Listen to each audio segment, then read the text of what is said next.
आज हम बात करेंगे भारत के जंगलों की सेहत के बारे में।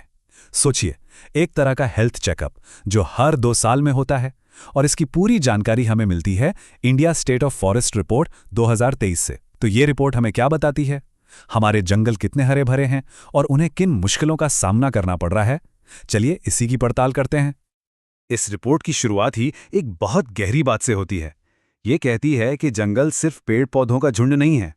नहीं, वे तो हमारे गार्डियन हैं, हमारे रखवाले।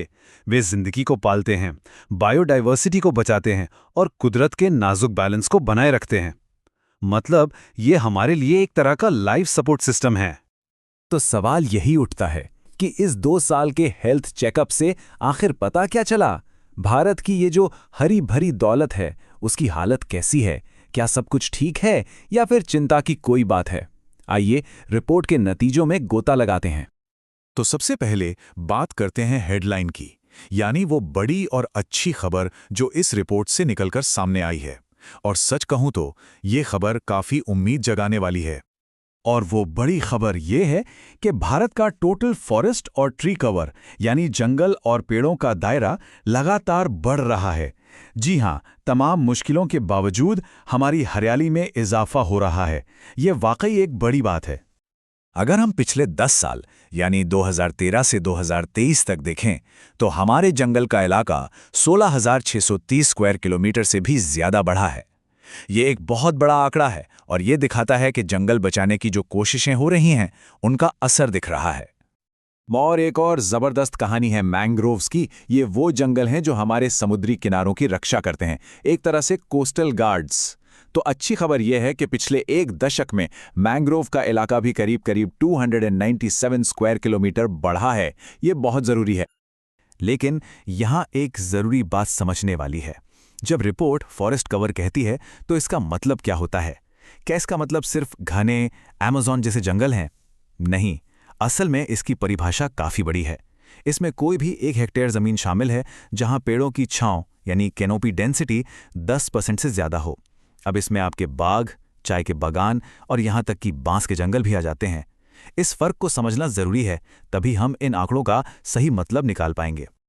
तो ये तो थी हेडलाइंस यानी अच्छी अच्छी बातें। लेकिन जैसा कि हम जानते हैं, पूरी कहानी कभी भी सिर्फ हेडलाइंस में नहीं होती। असलियत थोड़ी और पेचीदा है।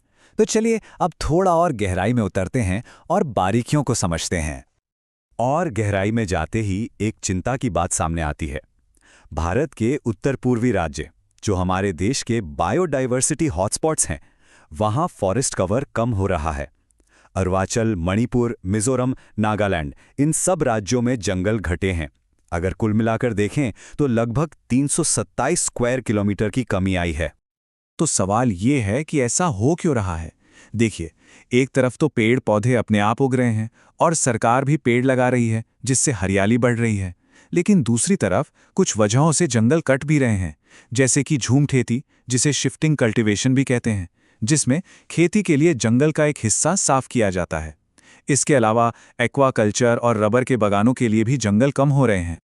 और एक और बहुत बड़ा खतरा है, जंगल की आग। जरा उत्तराखंड के इन आंकड़ों को देखिए।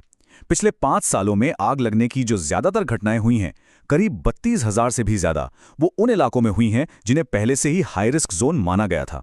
मतलब हमें पता है कि आग कहां लग सकती है, फिर भी ये एक बड़ी चुनौती बनी हुई है। अब एक सवाल मन में जरूर आता होगा कि आखिर इतने बड़े देश में इतने सारे जंगलों की गिनती होती कैसे है? ये कोई छोटा मोटा काम तो है नहीं। तो चलिए अब जरा पर्दे के पीछे झांकते हैं और इस हाईटेक प्रोसेस को समझते हैं। ये पूरा काम 4 बड़े स्टेप्स में होता है। सबसे पहले सैटेलाइट्स ऊपर से पूरे देश की तस्वीरें खींचते हैं।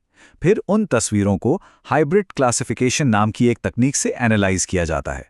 इसके बाद सबसे जरूरी काम होता है ग्राउंड वेरिफिकेशन, यानी टीमें जमीन पर जाकर चेक करती हैं कि सैटेलाइट का डेटा सही है या नहीं, और आखिर में इन सब को मिलाकर फाइनल मैप्स तैयार किए जाते हैं। और ये जो ग्राउंड वेरिफिकेशन है, ये कोई छोटी बात नहीं है। इसकी सटीकता पक्की करने के लिए टीमें पूरे देश में 8,494 जगहों पर खुद जाकर जांच करती हैं।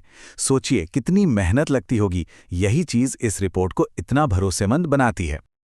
और इस सारी मेहनत का नतीजा क्या है?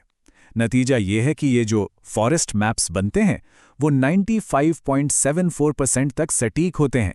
ये बहुत ही हाई एक्यूरेसी रेट है जो दिखाता है कि हम इन आंकड़ों पर भरोसा कर सकते हैं। ठीक है, तो हमने देख लिया कि जंगल बढ़े हैं, कुछ जगह घटे भी हैं, और ये गिनती होती कैसे है। लेकिन अब आगे क्या? इन सब नंबर्स का हमारे भविष्य के लिए क्या मतलब है? चलिए अब आगे की राह पर नजर डालते हैं। अगर हम बड़े शहरों की बात कहें तो यहाँ कहानी थोड़ी मिली-जुली है। एक तरफ दिल्ली और मुंबई में फॉरेस्ट कवर थोड़ा सा कम हुआ है, लेकिन दूसरी तरफ बैंगलोर में थोड़ी बढ़ोतरी हुई है और अहमदाबाद ने तो कमाल ही कर दिया है। वहाँ 5.48 स्क्वायर किलोमीटर का इजाफा हुआ है।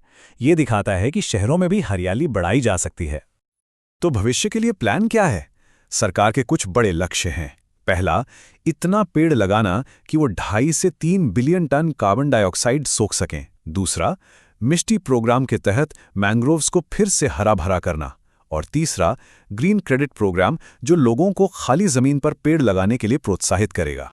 और रिपोर्ट में भी यही बात साफ साफ कही गई है कि पेड़ लगाना और जंगलों को फिर से जिंदा करना कार्बन को कम करने का सबसे सस्ता, सबसे असरदार और सबसे लंबे समय तक चलने वाला तरीका है।